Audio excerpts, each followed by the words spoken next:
180 some of it. I'd like to sharpen the pencil and do it where we keep more money in the bank.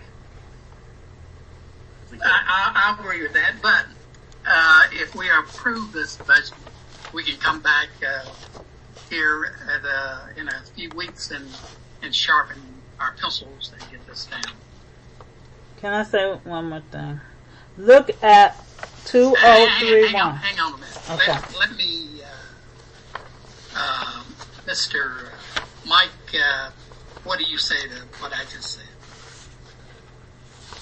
Well, I mean, as long as we'll come back to it. I mean, we were supposed to come back to all that stuff on the closeout meeting, all the different things that we have to update every year, which besides road tax, road mileage money, and the hours were open, was the only things we really have touched.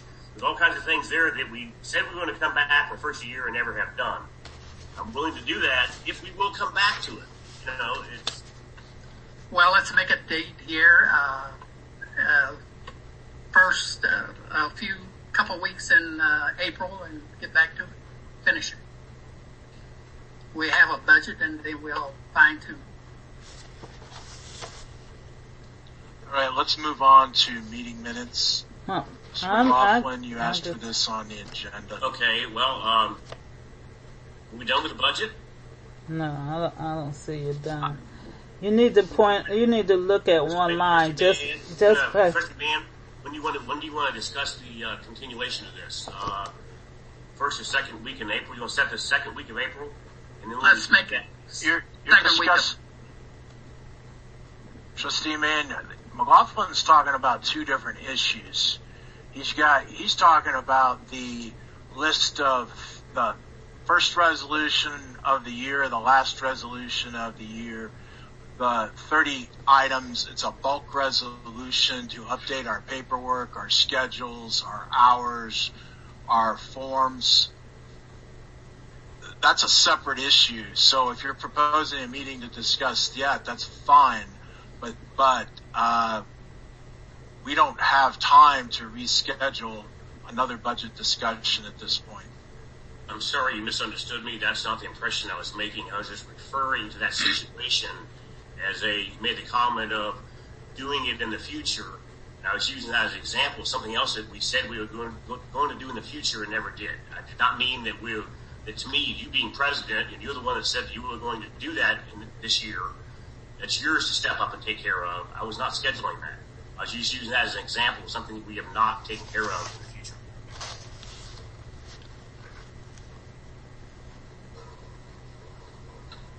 Okay, back to Mr. McLaughlin's point. Mr. Mann, do you want to schedule, with everything that he's got on this agenda, that can almost dedicate a single meeting to each one of the topics that's in here. On top of that, I mean, you've got 30 items, and I'm going back to that meeting. There seem to be objections to nearly everything in that packet that Wolf brought forth. So we can schedule extra meetings and start knocking this out. That's not a problem.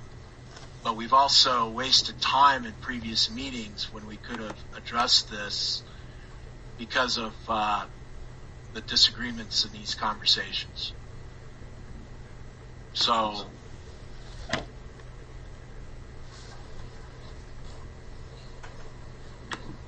but again, coming back to my point that I made a few meetings back, we're spending multiple meetings on stuff that should not consume this much time.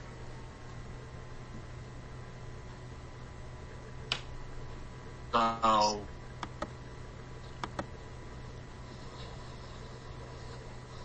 let's move on to the issue of meeting minutes. Mr. McLaughlin, what do you have for that?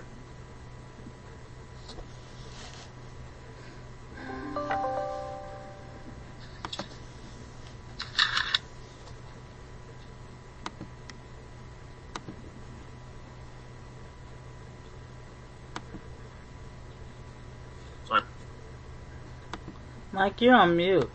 There we go. Sorry. I just want to kind of get it resolved going forward. And what are we going to do with the minutes? What are we going to do with the minutes in the arrears? I guess, we had all the transcriptions done, but nobody wants to approve them. We're going to continue to do the long version. We need to discuss this in the meeting, make a decision.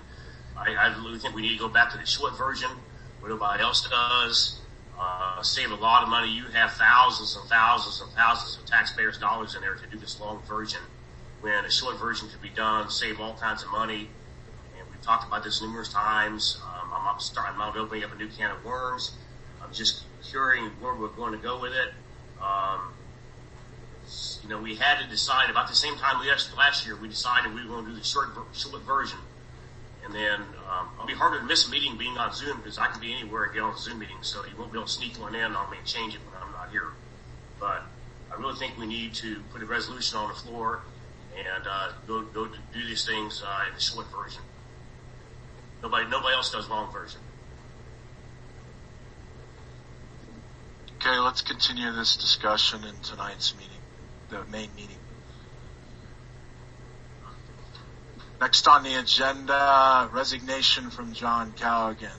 Trustees, I think you're all aware that we've received a written resignation from Mr. Callaghan. I believe his last day is somewhere near the end of the month.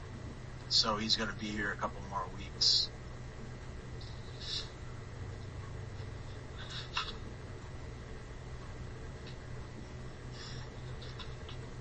Is everybody aware of that? Yes, I was aware of that. I emailed him. Okay. All right, next up, credit card policy. Mr. McLaughlin, you're up. Thank you. So just because through the years we've had such problems with these credit cards and complaints about this and some being turned off, that one doing this and no whatever.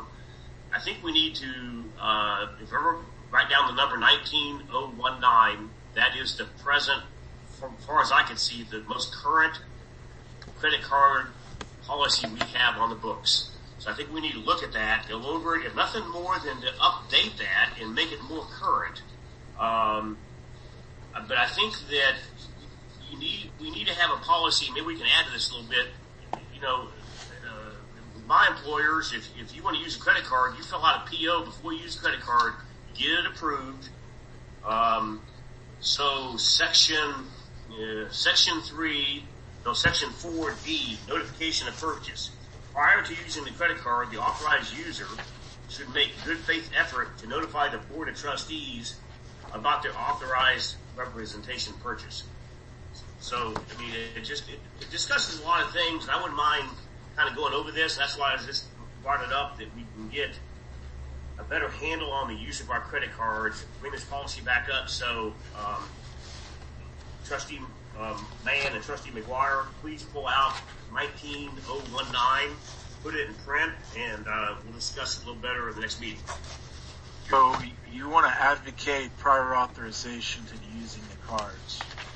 That's what we need to talk about, because it's in here. That's it. That's in the policy we have today.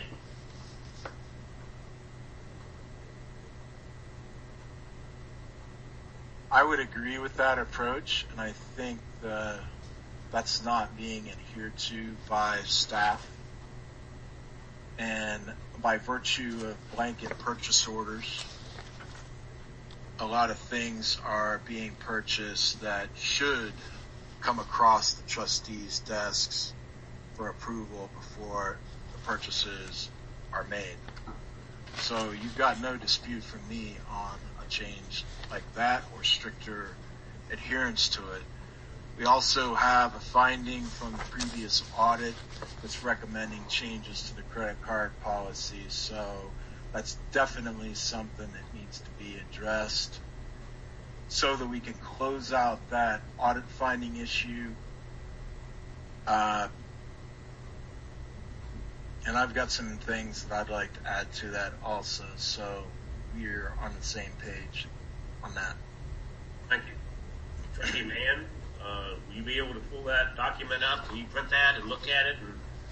have your thoughts of maybe ready at some point in the future?